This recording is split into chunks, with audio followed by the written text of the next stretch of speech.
ہے، بلکہ انسان اس دنیا میں آنے پر بھی مجبور ہے اور انسان اس دنیا سے جانے پر بھی مجبور ہے. تو ذرا غور کیجئے کہ جب انسان اس دنیا پر آنے پر بھی مجبور ہے تو پھر آتا کیوں ہے، اور جب جانے پر بھی مجبور ہے تو پھر جاتا کیوں ہے؟ میرے دوستو،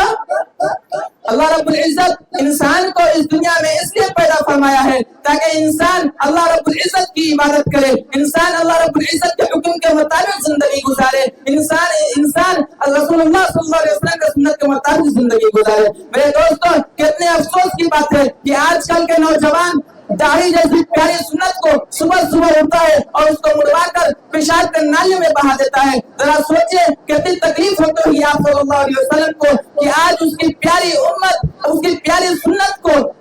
صبح اٹھتا ہے اور چھلوا کر پیشاب کے نالیوں میں بہا دیتا ہے. میرے دوست، ذرا غور کیجئے کہ کل قیامت کے دن جب آپ صلی اللہ علیہ وسلم کا سامنا ہوگا تو ہم آپ صلی اللہ علیہ وسلم کے سامنے کیا منہ دکھائیں گے، کیا منہ لے کر جائیں گے آپ صلی اللہ علیہ وسلم کے پاس کہ یا رسول اللہ ہماری سفارش کر دیجیے. میرے دوستو، حدیث کی کتابوں میں آتا ہے کہ کل قیامت کے دن بہت سارے لوگ دوڑتے ہوئے آپ صلی اللہ علیہ وسلم کے پاس آئیں گے تو اللہ رب العزت اپنے فرشتوں کو حکم دیں گے کہ ان کو کوڑے مار کے ان کو ہمارے حبیب سے دور فرماؤ، کیونکہ دنیا میں آپ صلی اللہ علیہ وسلم کے گناہ کر تکلیف پہنچاتا تھا اور قیامت کے دن سفارش کے لیے آیا ہے. تمام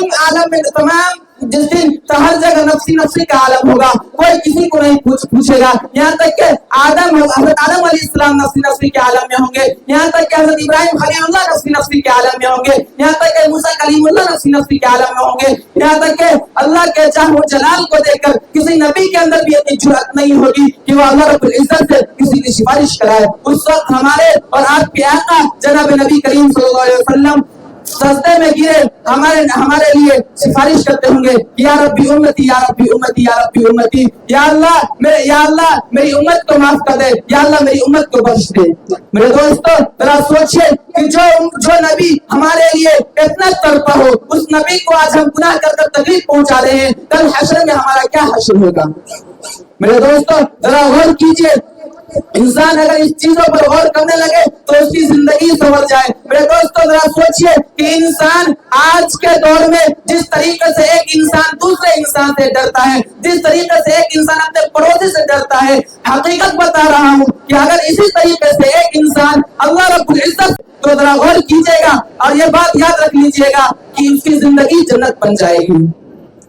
میرے دوستو، آج کل ہمارے معاشرے میں عجیب میں اکیلا ہوں، تنہائی کمرے میں ہوں، کوئی مجھے دیکھ نہیں رہا ہے، میں جو چاہے وہ کر سکتا ہوں. یہ تمہاری غلط فہمی ہے. اگر انسان یہ سوچنے لگے کہ اللہ رب العزت ہمیں ہر جگہ دیکھتا ہے تو انسان گناہ کرنے سے گریز کرنے لگے گا.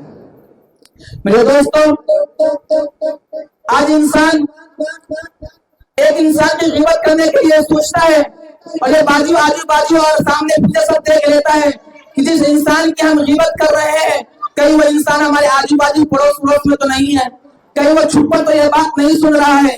اگر غلطی سے بھی اس کی نظر پڑ جاتی ہے یا ہمیں بھنک بھی معلوم ہو جاتا ہے کہ جس کی ہم غیبت کرنے جا رہے ہیں یا جس کی ہم بات کرنے جا رہے ہیں وہ ہمارے پڑوس میں ہی ہے یا ہمارے پیچھے ہی کھڑا ہے یا اس سے کوئی جاسوس ہے جو ہمارے مجلس میں ہی بیٹھ کر کوئی جاسوسی کرے گا تو ہم بالکل اپنا منہ بند کر لیتے ہیں.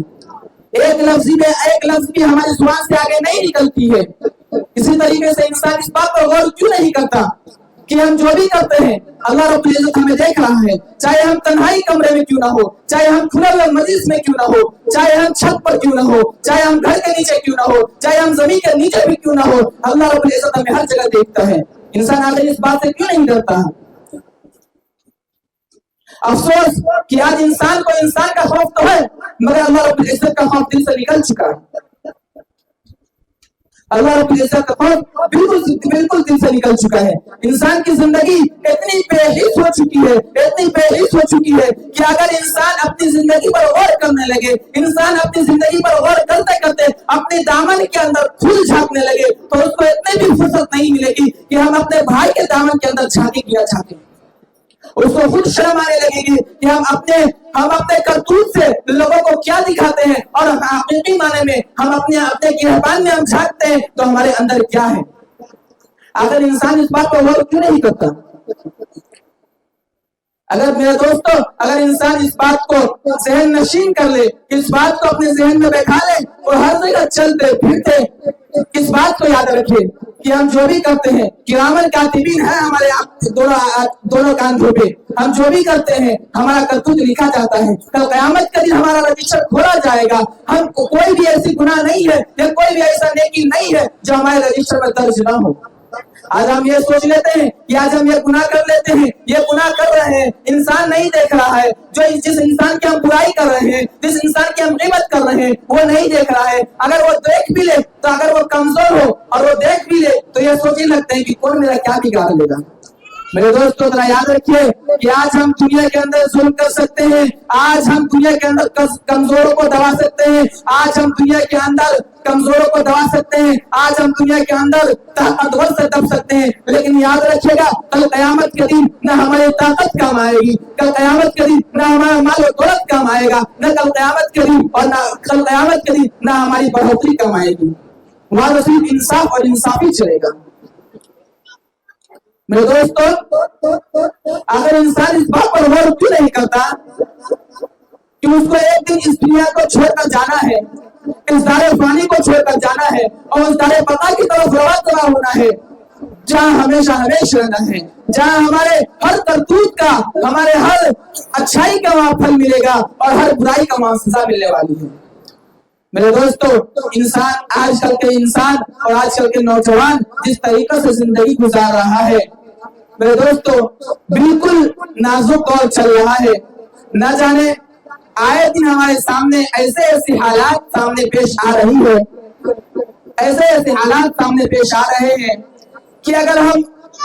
اس حالات کو اپنے ایک دم گہری نظر سے دیکھیں تو ہمیں خود شرم آنے لگے گی کہ بھلا ایک مسلمان کے ساتھ ایسا معاملہ کر سکتا ہے۔ میرے دوستو آئے دن ارتداد کا شکار ہمارے ماں بہن ارتداد کا شکار ہو رہی ہے، آئے دن قتل و غارت کا معاملہ ہمارے سامنے پیش آ رہا ہے۔ کیا انسان کے دل میں اللہ رب العزت کا ذرا سا بھی خوف نہیں ہے؟